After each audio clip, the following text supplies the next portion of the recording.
Aaron Burnett. Out front tonight, the breaking news, an alleged plot to murder police. A manhunt on tonight for a suspect who officials say may be conspiring to kill police. Authorities in Baton Rouge, Louisiana, are already arresting 3 people in connection to a possible plot.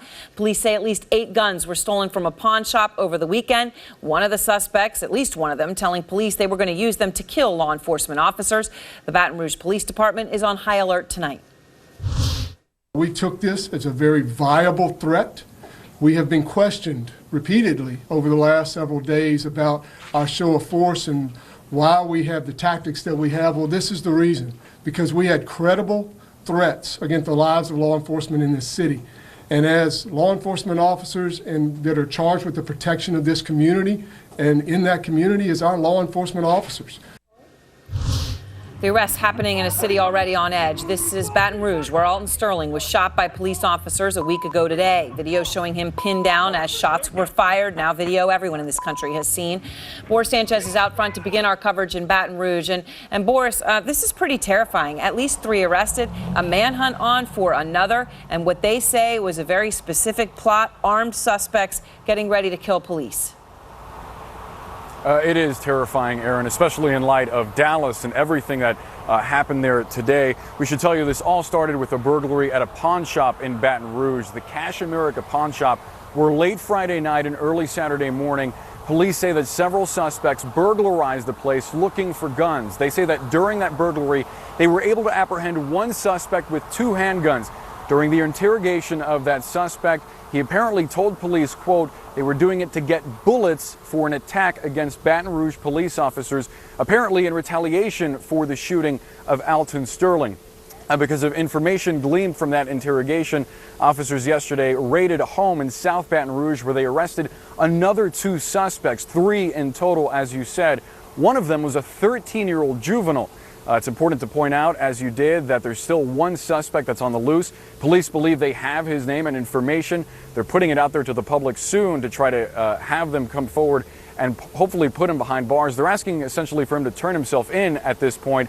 Also important to point out, of the 8 handguns that were taken from the pawn shop, only 6 of them have been recovered. So some of them are still out there tonight. Obviously a worrying time for police officers, not only here in Baton Rouge, but all across the country, Aaron. All right. Well, thank you very much, Boris. And now Jonathan Thompson, the Executive Director and CEO of the National Sheriff's Association, along with Paul Martin, with me, criminal defense attorney who's representative of police officers in shooting cases. Paul, you're with me here. This is a pretty terrifying, a specific threat, armed, multiple suspects. Very concerned. I hope the police officers and the police department find these individuals as soon as possible. Individuals who are basically thinking about doing violence against police officers are not helping the cause for Black Americans in this country.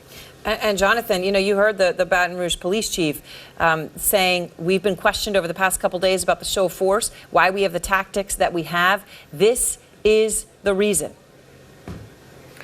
Well, Aaron, what we've seen so far is just a portion of the story. So let's all make sure we do exactly what you're doing, which is to take that step back and understand the totality of what's happened. At least 2 crimes have been made. 1 to break into a pawn shop, and 2 to steal firearms. And if these crimes are true, and if these incidents are true, it is horrendous. It demonstrates once again that the delicacy and the dangerousness of law enforcement's job every single day.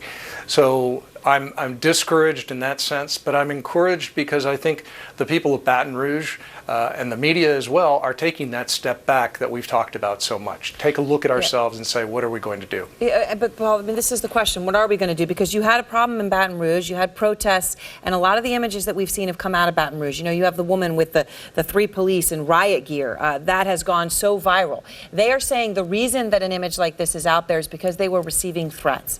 It's a vicious cycle, and now you had a threat that could actually have happened. Well, just imagine if something like this happened again in this country. Well, I don't want to imagine it happening again, and I don't want it to happen again. We need to take a step back, kill the rhetoric, and let's sit down and have an open and honest conversation, as the president stated earlier, and really try to get to the issues that are facing race issues in America. And Jonathan, officers you're talking to, how worried are they? How afraid are they when they're honest with you about their safety right now? They're being asked to go out every day and patrol on the streets with a fear in the back of their mind that someone could be out there to kill them. Well, you know, that's the role they play every single day. When a deputy or an officer wakes up and they put that uniform on, they pin on that star, that badge, they know that's the risk that they signed on for. Are they afraid? I can't imagine they're not afraid. But and I think Paul is absolutely right, that we do have to have a discussion with ourselves. What kind of nation are we? And we are, as the president said yesterday to a small group of us, and today he repeated it, we're a nation of laws. We live by the rule of law, and we do need to take that to heart, every single one of us. When something goes wrong, when an agency performs badly, we need to look at it, look hard at it.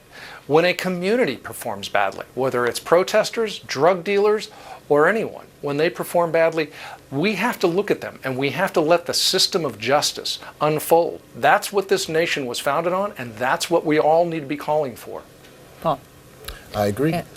I mean, but on this issue, I mean, this goes to both sides, right? Justice of laws with police. It also goes on the other side to not jump to conclusions based on one video that shows a moment as opposed to the totality of an interaction between police and someone who has fallen. The problem with that, Aaron, the problem with that is this. What happens is this situation has been ongoing. We have so many African American men who have died at the hands of police officers and they're unarmed.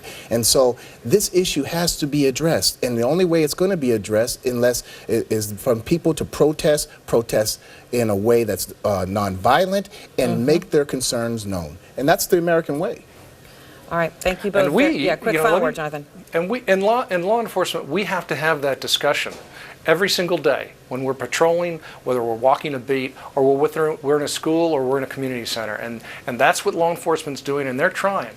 They're working diligently every day. It's an incredibly dangerous world out there, but they too have that obligation. And I think Paul's absolutely right. The community has that obligation as well. All right. Well, thank you both very much with that sobering news. I mean, of a plot in Baton Rouge to assassinate police officers coming on the same day. President Obama and former President George W. Bush appeared together at a memorial service for 5 slain officers in Dallas. Kyung La is out front.